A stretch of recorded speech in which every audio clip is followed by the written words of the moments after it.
રાજકોટ દિલ્હી ફ્લાઇટની ફ્રીક્વન્સી વધતા સૌરાષ્ટ્રના વેપાર અને પ્રવાસન ઉદ્યોગને વેગ મળશે. કેન્દ્રીય મંત્રી શ્રી મનસુખ માંડવિયા દિલ્હીથી એર ઇન્ડિયાની ફ્લાઇટમાં રાજકોટ પધારતા મંત્રી શ્રી મનસુખ માંડવિયા રાજકોટ એરપોર્ટ પર મેયરશ્રી, ધારાસભ્યો સહિતના મહાનુભાવો દ્વારા સ્વાગત.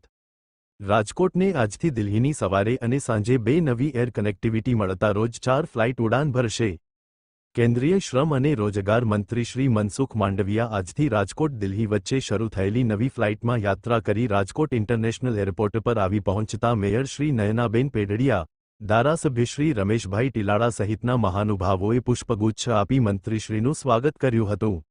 મંત્રી શ્રી માંડવિયાએ આ તકે હર્ષની લાગણી વ્યક્ત કરતા જણાવ્યું હતું કે રાજકોટ અને દિલ્હી વચ્ચે સવારે 2 અને સાંજે 2 એમ કુલ મળીને 4 ફ્લાઇટની કનેક્ટિવિટી મળતા રાજકોટ અને સૌરાષ્ટ્રના વેપાર ઉદ્યોગ અને પ્રવાસન ઉદ્યોગને મોટો લાભ થશે.